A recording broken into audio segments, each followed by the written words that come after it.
it's one thing to start a business. Like if you've truly invented the new mousetrap or whatever, the new software trap, mousetrap, whatever.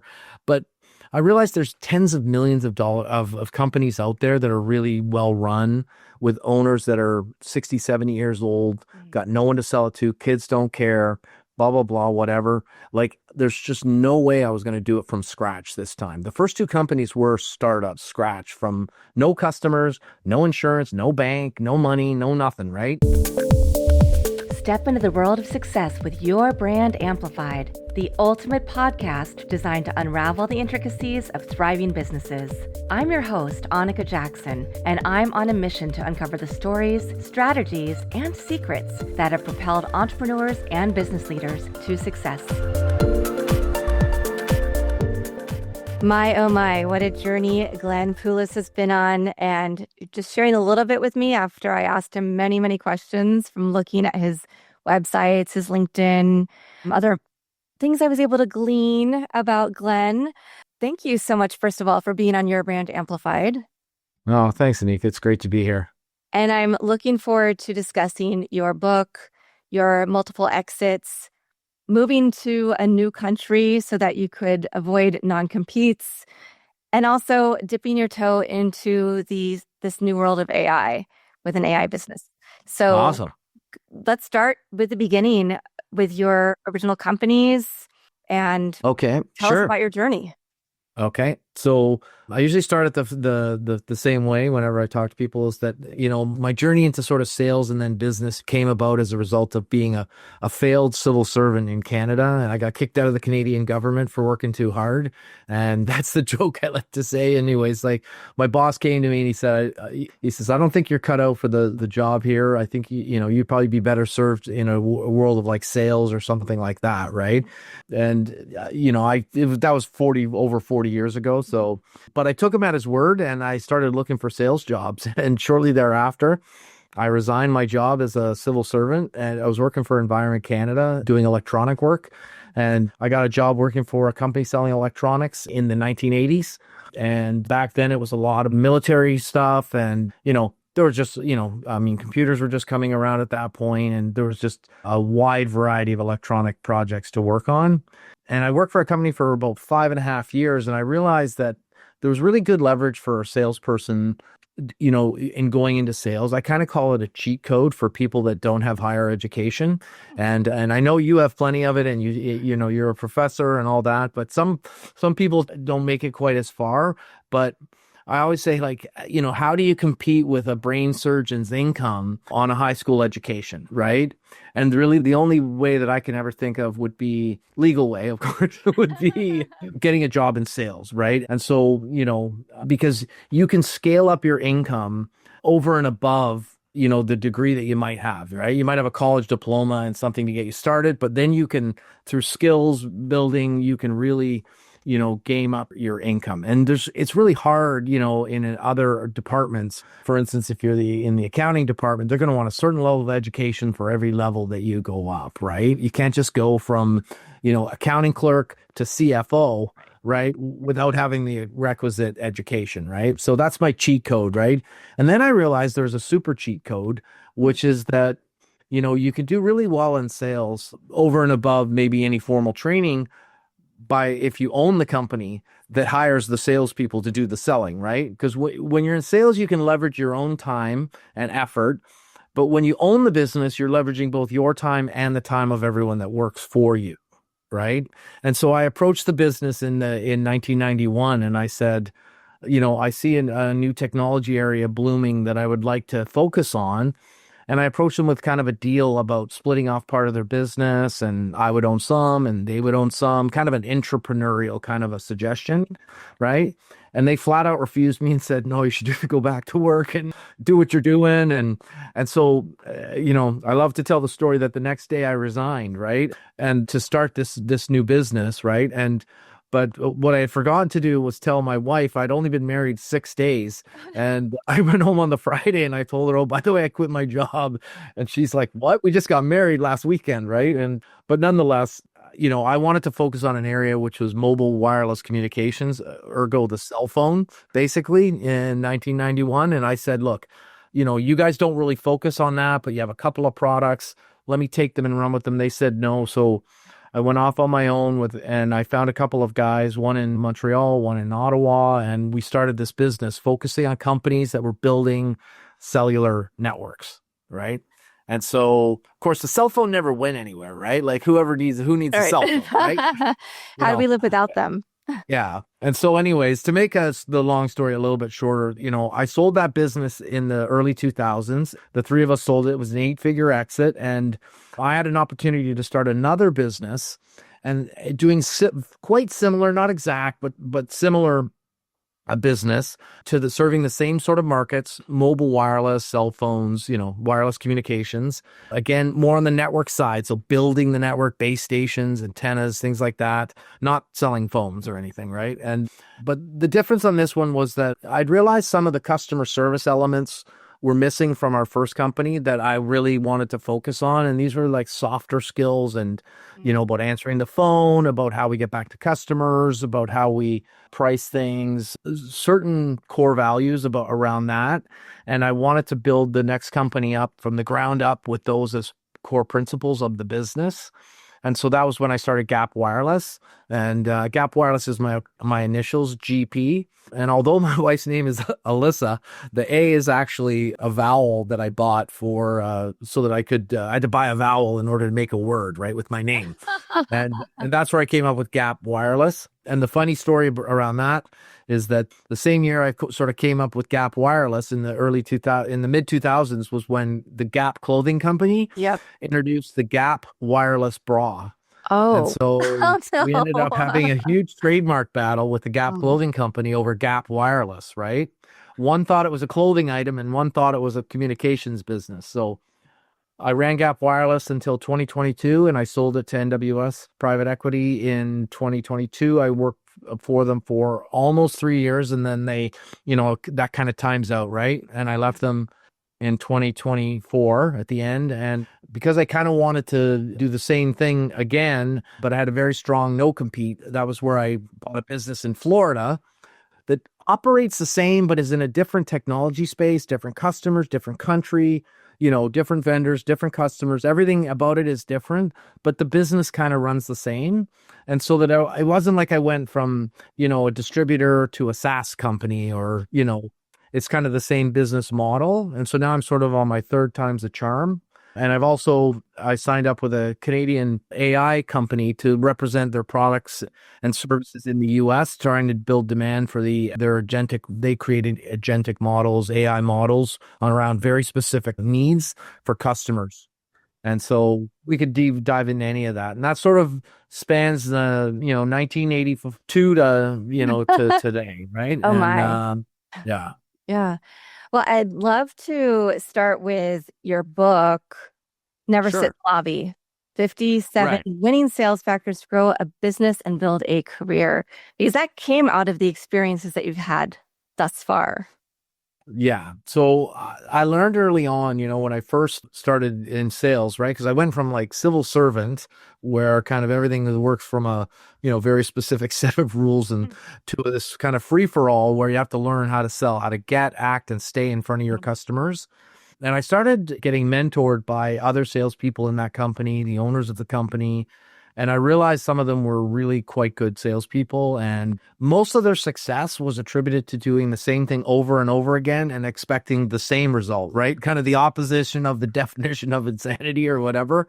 They really were doing the same things over and over again, and it was working for them, right?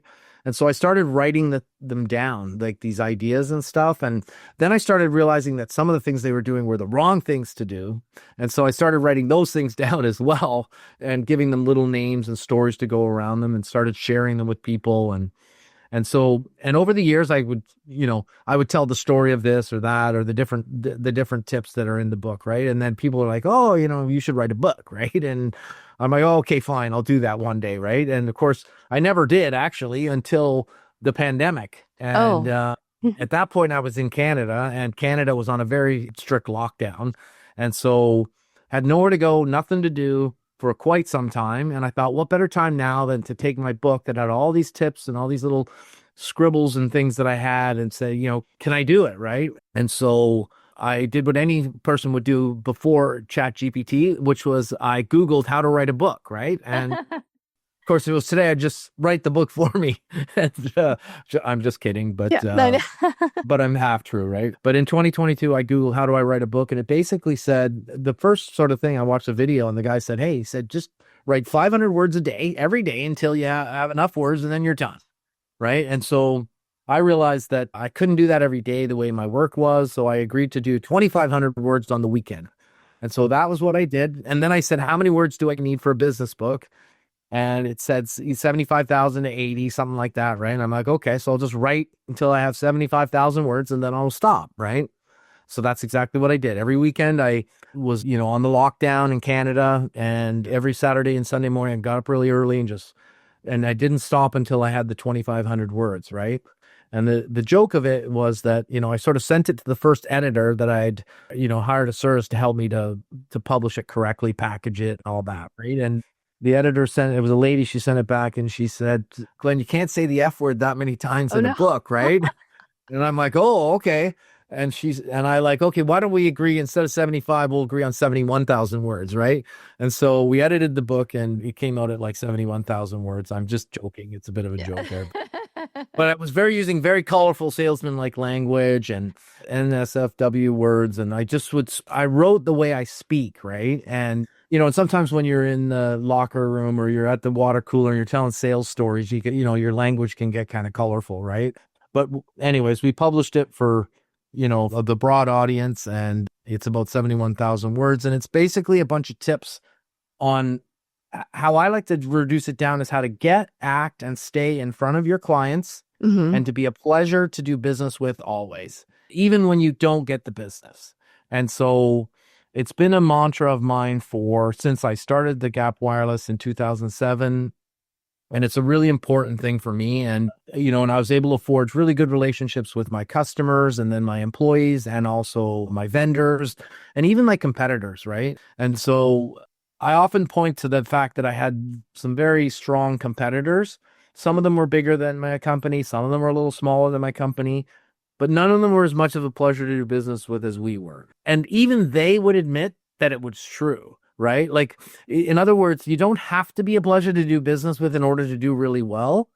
But that was just the path that I chose, was that I wanted to try to do okay, but also be a pleasure at the same time, right? Other people wanted to kind of have to be famous for how lack of being a pleasure they are, but they were still, you know what I'm saying? The difference. Yeah. And so a lot of the tips in the book are how to build real, genuine rapport with customers, stuff like that, right? Yeah. And it covers a lot of ground, right? How to knock on the doors, how to talk to them, how to visit them, how to take them out to lunch, how to follow up, what to say yes to, what to say no to. And you can read any one of the chapters in any order and you'll learn something at any point. It's not a system where you have to start with process 1 and go to 57. You can start it anywhere in the middle and jump around and learn a tip or two. As a business owner myself, I can tell you that finding the right people to hire is absolutely brutal. You post a job, get flooded with hundreds of resumes, but somehow still can't find anyone with the actual skills you need. It's like searching for a needle in a haystack, but not with ZipRecruiter. ZipRecruiter finds amazing candidates for you fast. And right now, you can try it for free at ZipRecruiter.com/work. Here's what makes ZipRecruiter different.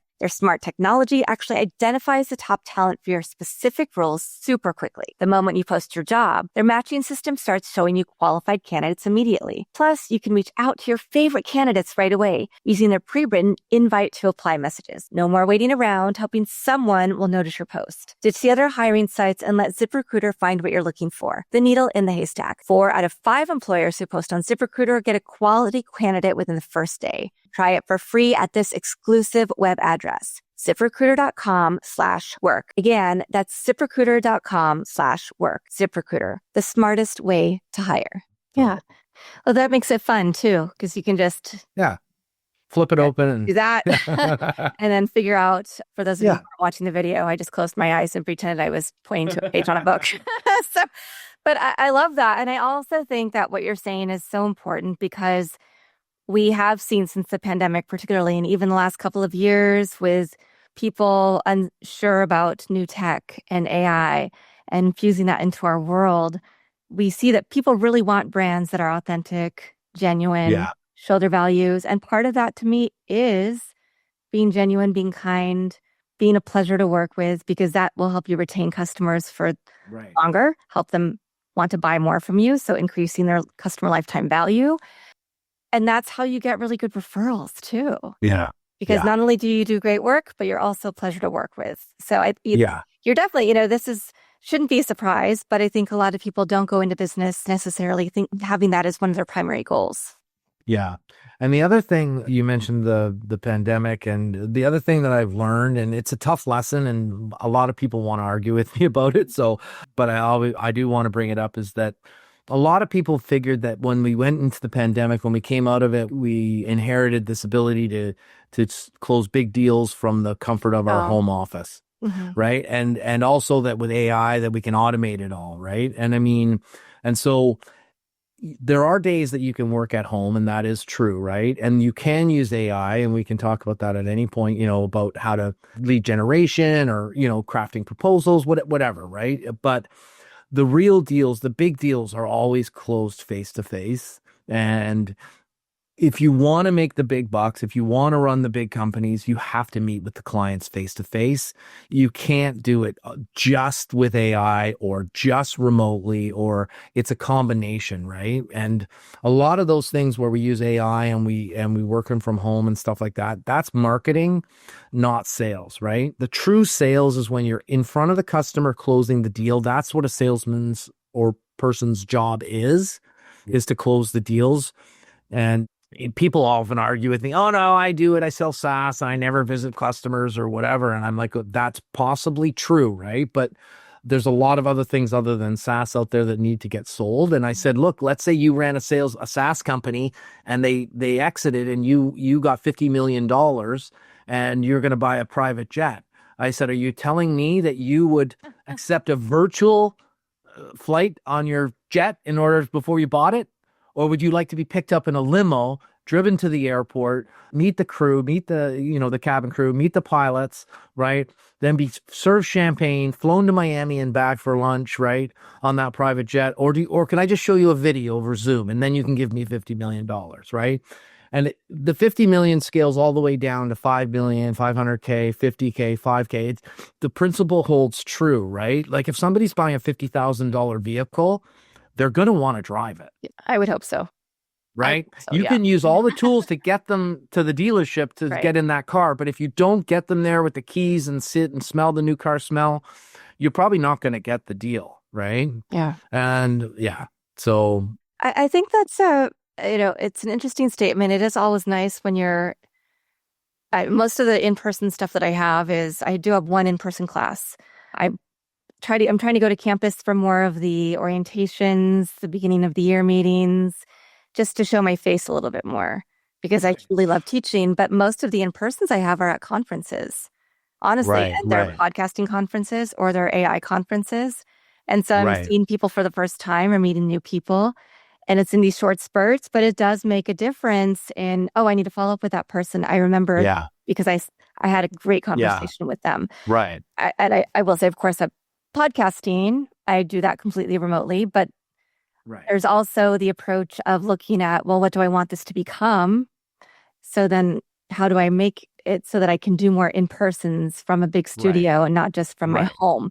Exactly. So everything you're saying rings true. I think it is a lot of industry by industry, but there is nothing quite like, even if I have great rapport with a lot of people via Zoom because I'm on Zoom all day, every day. But there's nothing like that moment you get to meet them in person and shake their hand. Yeah. Yeah. And there's a bunch of rules in the book. I won't completely go into it right now, but about like there's certain things you can't do unless you're in front of them. Right. And one of my rules is always have something in your hand and something in your mind.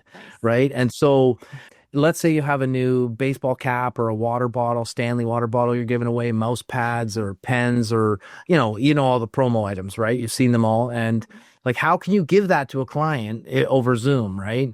And so, or maybe they've asked for a quote or a proposal on something. Yes, you could give it to them over the internet, but you could also hand it to them, and then you could have something in your mind that you want to speak to them about, and then there's other rules that follow for me, right? Because I always want to get behind the curtain at the customer. And so that's why I have another rule called always ask for a mini tour. And that means when you get in front of the customer in the lobby and you've given them the water bottle and the quote and you said, hey, can I get your first impression on this quote? Or you say, you know what? Any way I could get a little mini tour of where you're going to be setting this up, where you're going to be working, where the team sits. Just want to see the environment and see how we can best position our product, service, or solution, to the environment. And what I want to do is get behind the door so I can see who else gave them Stanley water bottles and mouse pads and t-shirts Nice. and pens, because I might realize that I am the underdog and they've got a corporate contract with IBM or HP or whatever, some other huge corporate customer, and I'm really coming from way behind. Or I realize there's 9 other things they buy that we sell and I didn't even know they use, right? Like, he's not going to tell me that on Zoom. I need to see it with my own eyes. Yeah. And so those are some of the most powerful things. And one of the hidden sort of gifts that you get from it, which some people don't realize until they're sort of doing it, is if you truly want to be in sales, not marketing, but in the sales, when you're actually in front of the customer, it ends up being the best part of your day, right? Like, we all kind of fight it. No, I don't really feel like, putting on my suit or my whatever, leaving the comfort of my home office. But when you finally get to that customer and you get in front of them and you're actually doing what you're paid to be doing, which is being a salesperson, it actually is like performing on Broadway. You know what I mean? It's like it's your calling, right? And everything falls away. Like, you might have problems, you might be in an argument with somebody outside, but when you get there, that's your space where you can really perform, and you realize, hey, the best part of my day was making that call. You didn't want to go, but I went, and I'm so glad I went. Now I have 3 follow-up visits, and so I challenge people to push themselves just to get out there. And if they say, well, I don't know what to go see them about, I say, hey, just bring them something in your hand and something in your mind. Nice. That's where the rule came from, right? So Yeah. And obviously you've had success using all of these tactics yourself. Did want to ask about your 2 exits. Did you always have the end in mind? Did you always know that you were planning to exit when you built these companies? So on the first one, no, not at all. It came out of the blue, and we were renting space to a business in our business. They were running a small office in our bigger office, and they came. It was a public company, and they came to visit that company, and they said, "Wait a minute, who are you guys?" And they ended up buying us. And we got rolled into a public company. And so we kind of went public, right? And I'll come back to that in a second. The second business, of course, it ran for 15 years before it was sold. Along the way, private equity was much more mature of kind of a business model. And they started knocking on the door several years in, right? It was like, oh, you're not big enough. And then they would, someone else would come back 2 years later and they're like, oh, you're starting to look interesting. And, then a couple of years later, they're like, oh, well, what, would you take this amount? And we're like, well, that's not enough. We've been at it for 6 years, 7 years, whatever, right? And so then we start to do the math in your head, and you're like, okay, well, at this amount, they're giving you that amount, the multipliers. It's all multipliers, right? Whatever the bottom line is, you're multiplying it by either 3 to 5, 5 to 7, 8 to 10. It all depends on your EBITDA and whether you're, sort of a resale model where you're just buying and selling products, and then, or whether you're a repeat business model where you have repeat customers, or whether you're recurring revenue like a cable TV or, something with a contract, right? Like a software as a service, or those all have their own different multipliers, right? And so, although on the second one, we started getting a taste 3 or 4 years in, there were a lot of vicissitudes in the business, ups and downs of, where we're like, no, maybe we could sell, maybe we can't. But they always want to look at 3 years, right?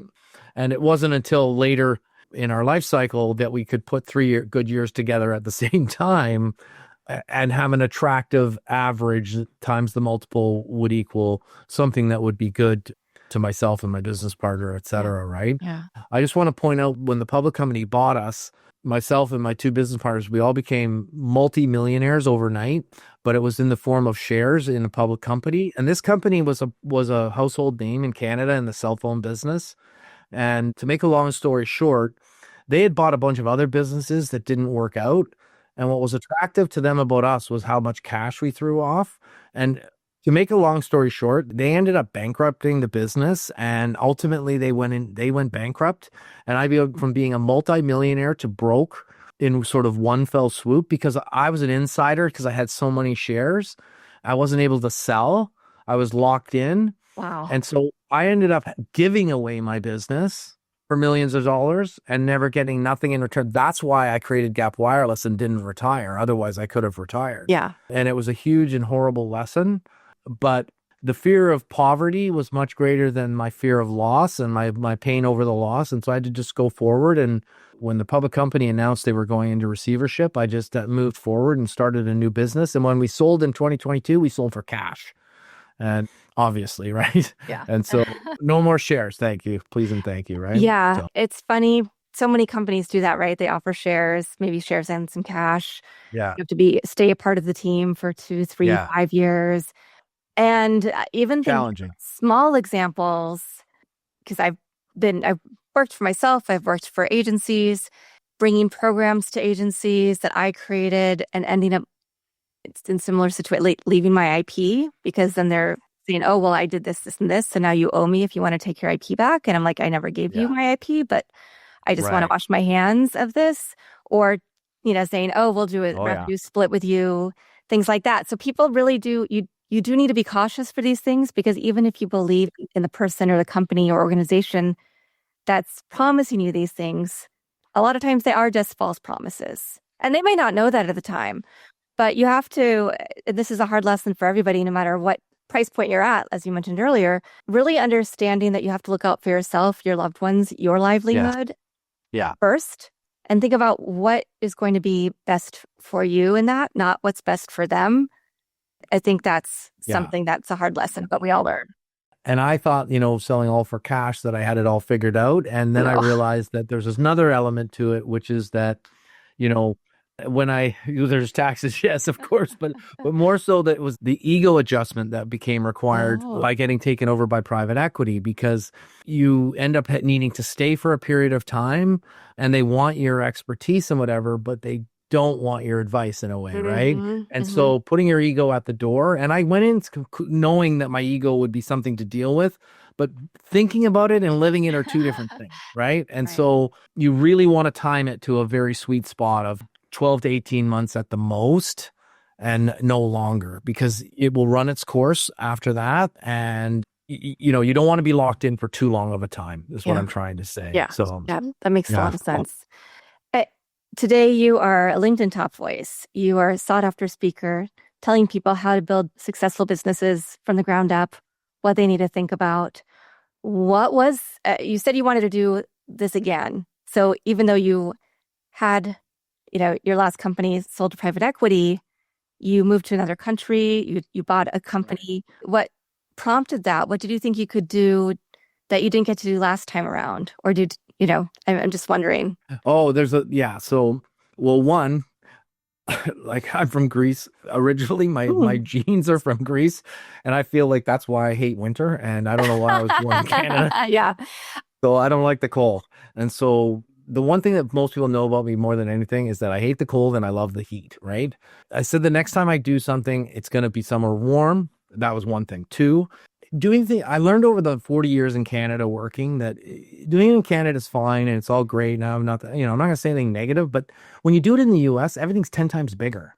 Right. And so I would meet people that were my equal. Let's just give it let's give everyone this equal billing. We're both exactly the same. Right. I'm in Canada covering 3,000 miles of geography, and this guy's doing the same thing in Boston, and he's 10 times as big as yeah. Right. Okay. Yeah. And so I thought, if I'm going to do it again, I'm going to do it in the US where the numbers are bigger. Right. And these are subtle and weird and hard to pinpoint, but it's more business oriented in the US than Canada. Right. So I thought, you know what, if I'm going to do it again, and I'm getting older, I don't have 15 years, another 15 years. Right. So I want to do it where I can maybe get a bigger shot.